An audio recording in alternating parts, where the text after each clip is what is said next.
we were waiting for the whole season to drop before doing this review of The White Lotus because it's just one of those shows. It's one of those shows where it's very difficult to judge it on an episode by episode basis because the entire show feels like a novel. So it would be like reading chapter 1 and 2 of a novel and then going, well, I think it's fantastic, or no, this doesn't work for me.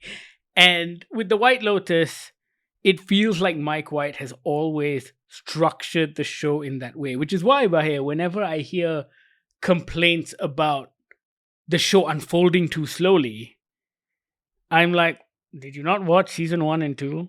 I remember getting into season 1 and going into season 1 completely blind, right? Because it was over the pandemic. We didn't know what this White Lotus thing was. We only knew Mike White as a kind of comedy actor and the guy who wrote School of Rock. And I remember watching the first 2 episodes going, oh, okay, I'm not sure what's happening. I just have all of these annoying rich people complaining about shit and being assholes. And I'm not getting it. And then by the time those 6 episodes wrapped of season 1, I was like, holy shit, this is something.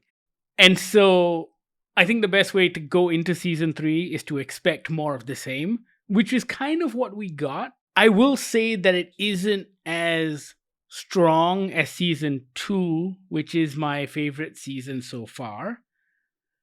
But it's still very good television with, I think for me, 2 particular standout moments. I was definitely less excited than you or other people. I got less excited as the season wore on, I think. The number of days between me watching every episode kept growing until me ending up having to binge the last 3 episodes because you wanted to do this pod. I am still not as impressed as the rest of the world is with White Lotus. I find that I get swept up in the hype and then I watch the show and I realize these are not people I want to spend an hour every week with, and it becomes harder and harder to watch. The one I found the most watchable was season 2. I agree with you. But I found season 3 to be particularly meh. Like, I didn't hate anybody. I didn't hate the show. I wasn't annoyed at watching it, but I also wasn't, oh my God, the new episode's out. I have to go watch it immediately. Right. I found myself losing the magic as each episode went on. Oh, that's interesting. Do you know why that is? Or was it the same with every season of White Lotus for you? For me, this one was kind of like season 1. Because season 1, again, great characters, great actors, an interesting enough storyline. But I just found myself loathed to spend an hour with these characters that I loathed, with storylines that I didn't care about. It's not a quality judgment. It's shot beautifully. I love the way they intersperse with imagery and how that makes me feel as an audience member. I love the actors in a lot of the shows. I just found myself not giving a shit about what happens to Saxon or the 3 women week on week. It's weird that way. I can't quite explain it, because if we were to discuss it almost academically, Walton Goggins' character arc, story arc works. It is, on paper, it works. However, in the show, I didn't find myself caring. Interesting. Yeah. I have the exact opposite reaction. Whenever an episode drops, I have to play it that morning as it drops. And I find the show incredibly addictive. Not so much because of the production value and all of that stuff, which is great. But I think it's primarily because of the writing. I think the writing, the characters, the dialogue, the relationships between these unlikable people, and you're absolutely right, they are incredibly unlikable people on the whole. Every season maybe has 1 or 2 individuals that aren't assholes, but most of them tend to be assholes. And I really enjoy sinking my teeth into all of these stories that happen. I'm not too concerned about the mystery, which is why I find myself not really engaging with the conspiracy theories and the predictions about who would die and who would live. All of that is almost secondary to me. Like every season opens with a murder or with a death. And then all of that comes to a head by the time the season wraps. And it's kind of self-contained with maybe a couple of arcs spilling over. So I kind of am disinterested in that because it's not structured as a murder mystery, but it's structured as a character study. And I think it's the character study that keeps me excited. And what I liked about season 3 was Mike White's take on Americans seeking spirituality. Like, for the most part, it isn't white people behaving badly, it's white Americans behaving badly, which is a very specific breed of individual, right? Yes, correct. And if you notice, all 3 seasons are incredibly white. And it's probably the one show that hasn't gotten criticism for being incredibly white because of the stories it tells. And it's a satire on being incredibly white. And so I like all of that. All of that worked for me. And I think setting it in Asia with that own unique Asian reaction to white people, or how white people react when they're in Asia or behave when they're in Asia. Like starting the season talking about the LBH, the loser back home, hit the nail on the head. And I was like, oh, I see where this is going. And what Mike White wants to do with Americans losing themselves in Thailand and doing an eat, pray, love thing. And then he kind of subverts all of that with Sam Rockwell's incredible speech. And then he subverts all of that again in the final episode with Carrie Coon's incredible speech. And I think those are the standout moments for me. And that's the kind of writing that I really enjoy, because I think it allows these actors to really give you a performance. Again, that's why I go back to earlier when I said that academically on paper, all of it works. It's just that episode to episode, I found it a bit tiresome because, and maybe it's an Asian thing, right? We've encountered these kinds of white people, whether or not we spent any kind of time in Thailand, in Indonesia, in Bali. We've heard of these idiot tourists who travel to Bali to find themselves and stay there for 6 months at a time, setting up yoga retreats. Fucking idiots, white people teaching yoga to other Indonesians. Fuck off. So I find those characters tiresome to be around, right? Right. I love at the end when they're on the boat out, essentially nothing has changed. I don't believe the 3 friends have solidified their relationship. I believe that at the end of that, they will go another 1.5 to 2 years pretending to like each other, only to come back to another White Lotus somewhere else and have this fight all over again, right? I love that the only change the Ratliffs will see when they go back to civilization, in air quotes, is that they will find out the truth about their father. I love that daughter Ratliff never actually finds the enlightenment that she had hoped to find, because when, as much as she hates to admit it, when she's put in a room with no air conditioning and bland food, just like her mother says, she will come running back to the arms of Jesus Christ. And I love that nothing will actually change with these guys, because just like most of these tourists, whenever they travel looking for spirituality, or even the bros who go to Thailand and learn Muay Thai from a Muay Thai champion in some little rinky-dink warehouse somewhere, sweating balls because this is how the Muay Thai champions do it, they're gonna go home to their accounting jobs and their suits and their Mercedes cars and just be the same dick they were 6 months before they traveled, right? And I love that nothing will change. There is no real growth for any of these people because they were never open to it. They never expected it. They say they wanted it, but they don't really. And that's the point that Mike White is trying to make, right? And he makes it with all of his characters as well. And so even with Belinda, at the end of this season, the little monologue she gives her lover about going away mirrors what Tanya says in season 1. And for me, that is this nice commentary on, yes, power corrupts, money corrupts. No matter how noble you might be, when there's $5 million in your bank account, everything is going to change. The brush off will still happen. Yes, because you are now Different. rich. Yeah, you are now different, right? Yeah. You are no longer the struggling single mom who has to try and figure out her way into a spa business. I mean, there's a line, I think it was in the penultimate episode or the last episode, when she just goes, I just want to enjoy being rich for a little bit. Yeah. And I think that says it all. I mean, that's part of the commentary that Mike White has been trying to put forward throughout these seasons. I enjoy that the morality here is always ambiguous. I like that he doesn't necessarily take a stand on what is right and what is wrong. Greg is Greg. We have no idea what's going to become of Greg, but it's a very realistic outcome in this world. Yeah. With regards to what happened to Greg or what's happening to Greg, right?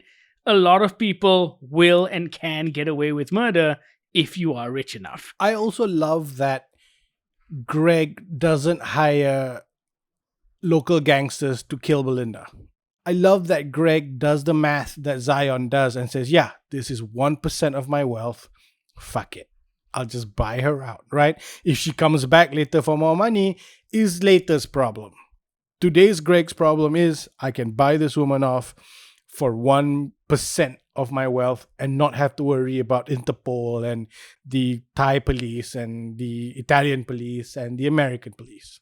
I mean, there were a lot of cool cameos in this season, which I felt were kind of well done. I love that Scott Glenn showed up at the end as Jim Hollinger. I haven't seen Scott Glenn in a long time, and that's really cool. Yeah. The Sam Rockwell thing has been spoken about ad infinitum, so I don't think any more needs to be said about that. By now, you've probably seen the clip of his speech, even if you haven't watched the series, and it is truly an exceptional moment in television because that fucking speech goes places, and it was one of those rare moments where I was going, what the fuck? What the fuck? What the fuck? I love that Sam Rockwell is probably the only person I can think of who can deliver that monologue 100%. without it coming off as, you're shitting me, right? Like Walton Goggins' face at the beginning looks like, what the fuck are you talking about? You're shitting me, right? Yeah. And then it just sinks in. Yeah, but the earnestness Sam Rockwell delivers the line of, I am the Asian girl that I'm looking for. I mean, like, holy shit, right? Like, I think they cut to Walton Goggins' face, and I think at that point, it sinks into the character that, oh, yeah, this guy's seen stuff. He's done stuff. And we're not talking just a shit ton of cocaine. There's also Jason Isaacs' criminal buddy who gets him into trouble over the telephone. Yeah. Ki Hui Kwan. I don't know why anybody was surprised. Like, as soon as he starts speaking, I'm like, yeah, that's Ki Hui Kwan. Yeah. I was like, wait, is that? Yeah. Yeah, I think, again, like, looking back, there are all these moments that I agree with you that are highlights. However, I remember watching them going, these are great moments, but the show doesn't sweep me away. The show doesn't rock me the way something like The Studio rocked me or The Bear moved me, right? I think this one was just like, oh, okay, yeah, these are great performers saying fantastic words and being completely honest about how shitty they are. And there's an honesty in Mike White's portrayal of these characters, because I'm also now just loving the reactions to White Lotus about how, oh, you know, these are white people coming to Thailand and not believing in the faith, blah, blah. I'm like, no, that's exactly what Mike White is trying to say, that these are tourists. That's the point of the show, that these people are not really there to feel anything. They're just there for a holiday. And that interpretation aside, the show has done amazing things for Thailand. I mean, the Thai economy is apparently bracing for the White Lotus impact because the tourism economy is going to be huge. I think the Thai authorities and the Thai government were incredibly accommodating to Mike White bringing White Lotus to Thailand. It was supposed to be in Japan, and then it shifted locations. They were also incredibly excited about Lisa being in it, Lisa Blackpink being in the show. And I think even the stories he told involving the Thai characters, I would have liked more stories about the Thai characters, but I realized that's not this show. And that's not what he's trying to do. I realize it's about satirizing American behavior. But I think the story of Mook and Gaitok, I thought really worked. It felt incredibly real, right? Here are these two menial workers at this resort. One of them is in love with the other. The other one is trying to figure out whether that's the life she wants. Like, is he ambitious enough for me to date and get married, or should I marry up? And I guess it's a nice C plot that runs throughout, that has a satisfying conclusion at the end of it. I agree, it's satisfying. It might not be the happy ending that people were hoping for. Oh, but for sure. But I found that incredibly satisfying that it wasn't a happy ending. It was also very realistic. Yes. I thought that was done well. All of the depictions of Thailand, despite being supported by the authorities of Thailand and all of that stuff, I think Mike White didn't shy away from showing all sides of it. So you had the full moon parties, you had Bangkok, you had the seedy side, you had the glamorous side, and you had the resort side of it all, right? And I think he did well with the location, which is also something I want when I'm watching a season of The White Lotus, because the locations are key, right? Whether it's Hawaii or Italy or Thailand, it is another character in the show, and it plays an important part in how these characters interact with one another. And white people in Thailand are very different from white people in Hawaii, who are very different from white people in Sicily. Season 2 would have been a 10 out of 10 for me. Season 1 would have been like a 9, 8.5. And I think season 3 is an 8, like a 7 bordering on 8. What would have pushed it over for me was maybe if season 3 was 6 episodes and not 8. At least I found the period between being on the boat, going to the full moon party, it felt like things only started happening, like real things only started happening towards the end of those episodes. And some of the middle felt a little flabby. Yeah, I agree.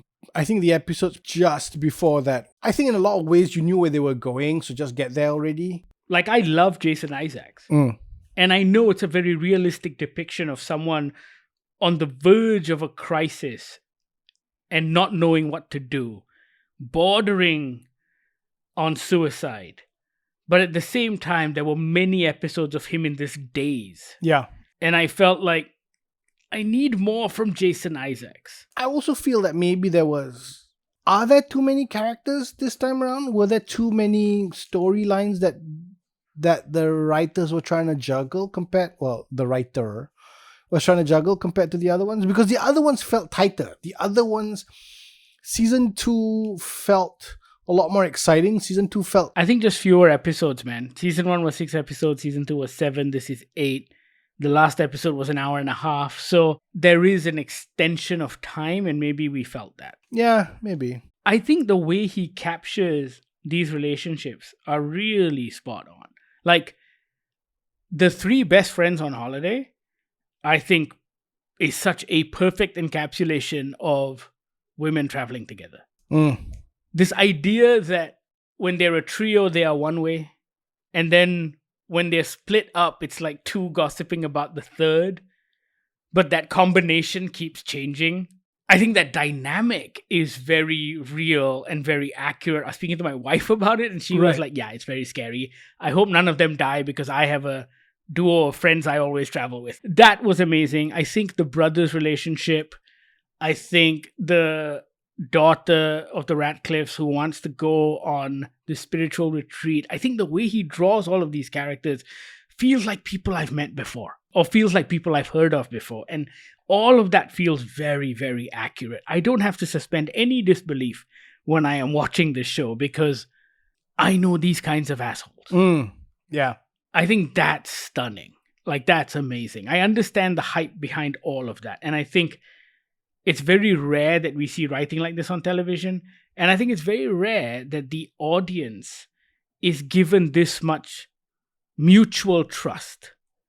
Like, there is a trust on the part of the audience with Mike White saying, hey, you know what? I'm going to stick through it because the payoff's going to be good. And there is a trust on the part of HBO and Mike White to go, listen, take your time because the audience is going to stay with you. It's not a Netflix thing where you go, hey, every 17 minutes something needs to happen. If not, you're gonna lose people. And I think that's very cool. In that way, I think the White Lotus is completely unique as a show on television. Like even something like Paradise follows a very soap opera structure. Cliffhanger, ad break surprise, like all of that stuff is still there even in Paradise. The White Lotus just feels like a novel. Chapter after chapter, you're just slowly building character until an ultimate climax. It feels like what HBO used to do with a lot of their shows, right?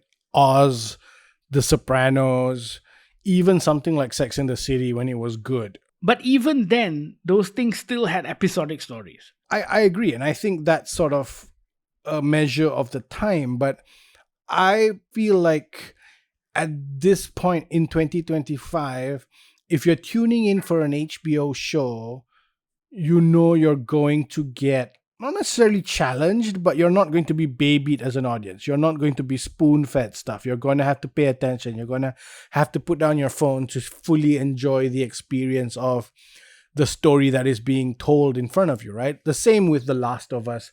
The same with even with something like Entourage, even with something like How to Make It in America, where it is right fluffier, right? It's not serious television, yet there is still a level of professionalism and a level of trust that goes between the filmmakers and the writer, that this is what you're going to have to get. Even as much as I hated the show, even something like, what is that weekend show from the Euphoria guy? Yeah, even that show, as salacious as it is for salaciousness' sake, the story was still a very dark story that he was trying to tell about fame and the chasing of fame and the result of fame. Is it Idol? The Idol? The Idol, I think it. Yeah, you're right. I think so. Yeah. You never saw that, did you? I saw the first few episodes and then I was like, this is awful. Yeah, but you have to admit that the writing still feels like an HBO show. The writing still feels like this isn't just fluff on TV. At the end of every season, I'm always excited to see what Mike White does next. I'm curious as to where he's going to go. Because as a blanket, it is white people behaving badly or white Americans behaving badly. But every season kind of takes on different aspects of their bad behavior. And I'm curious to see where he's going to take it in season 4. Let us know what you thought about season 3 of The White Lotus. You know how you can reach out. We are on Instagram on GogglerMY. You can also email us on podcast@goggler.my. Thank you so much for listening. This is the Goggler Podcast.